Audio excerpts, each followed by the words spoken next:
what friends are for. Yeah. You and me, we can grow together. We can grow together. Yeah, you and me, make each other better. Make each other better. I got your back, you got my back. I got your back, you got my back.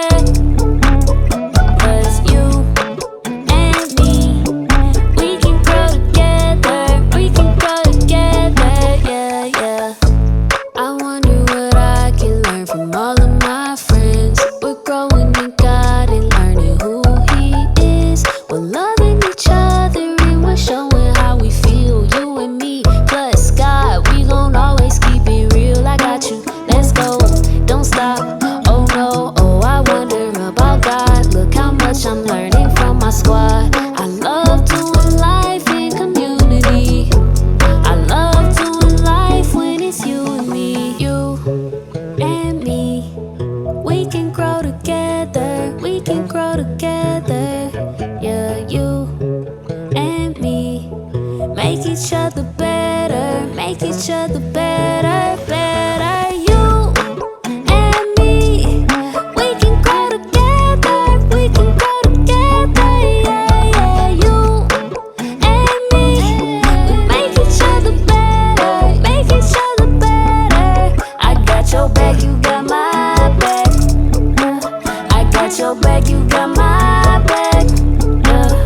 'Cause you and me, we can grow together. We can grow together. Yeah, yeah. I wonder how God can make us all so cool. Nobody's the same, but yeah, we all still rule. We all love each other even when we feel low. You and me, plus God means that we are not alone. I got you, let's go, don't stop. Oh no, oh I wonder about God. Look how much I'm learning from my squad. I love doing life with community. I love doing life when it's you and me. You and me, we can grow together. We can grow together.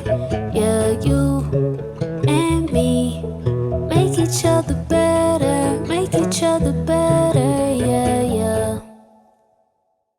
Hey friends, and welcome to Grow TV. I'm Stacy. We're playing a game today called Isn't It Cake? Not to be confused with another game that's very similar, but has a slightly different name. I have 3 things in front of me, and I will have to determine just by looking at them, isn't it cake?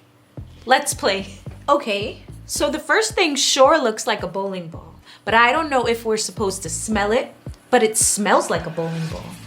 But then, what does a bowling ball really smell like? Bowling pins, gutters, defeat, or victory? Cake can smell like victory too. This seems like a hat, a funny hat, but a hat. But the real question is, does this item call out to me as something that I would put on my head? Or does it speak to me as something I would eat? Well, that actually doesn't help, because I definitely had cake on my head before. Don't ask. This smells like a trick. I mean, yes, it looks like cake. It smells like cake. It even sounds like cake. What sound does cake make? I'm glad you asked. It's a low humming noise, like probably each sugar granule yelling to be consumed. Listen. Listen. That's just you. What? No, it's not. It's the sugar in the cake. It's speaking to me. I can hear you, cake. Okay, I'm ready. Ready for what? The culmination of our game. Isn't it cake? Oh, that's like the other game. No idea what you're talking about. Wait. You're playing this oddly familiar cake game. And these are your 3 options? I know. It's hard, right? But this last one is speaking to me. Isn't it cake? Why, yes, it is. Obviously. Shh. Reveal time.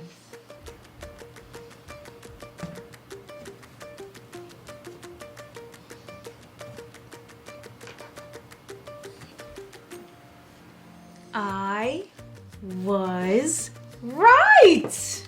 Congrats. Wow. You found the cake disguised as a cake. Thanks. I told you, I heard the cake's voice. I always hear the cake's voice. Well, I'm not convinced that cakes can talk, but for the rest of us that do, it's important to be heard. You know, there's actually a story about that from the life of Elijah in 1 Kings. Elijah spoke cake too? No, Stacey.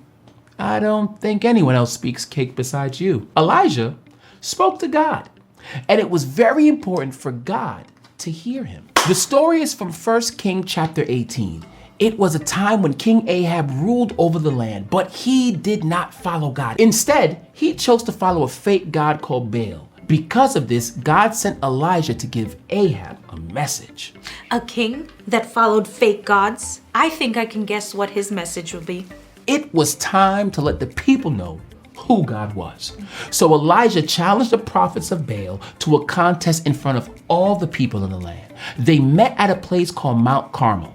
Elijah wanted the people to choose between God and Baal once and for all. Okay, so two things. One, caramel is delicious on or in cake. Two, a showdown. I love it. Elijah announced the contest rules. They were to put out wood, but they would not set it on fire. Elijah told the followers of Baal to pray to their God. Elijah said that he would pray to his God. Then they would sit and see which pile of wood caught on fire. Whoever could send down fire from heaven is the real God. The prophets of Baal agreed. Challenge extended? Challenge accepted. Let's go. So the prophets of Baal placed their wood on a pile. They prayed to Baal all morning, but no one answered. They shouted even louder until nighttime, but still no one answered. In 1 Kings 18:27, it says, at noon, Elijah began to taunt them. Shout louder, he said. Surely he is a god. Perhaps he is deep in thought or busy or traveling. Maybe he's sleeping and must be awakened. A little trash talk? Okay, Elijah. So did they actually get louder? They actually did, but nothing happened. Then Elijah prayed to God. He wanted all the people to know that God is the real God. He wanted everyone to believe in God again. Elijah even had water poured all over the altar so that no one would think that Elijah was playing a trick on them. When the fire came down, everyone would know it was God. Bold move. I like it. Then Elijah asked God to hear him and answer him with fire.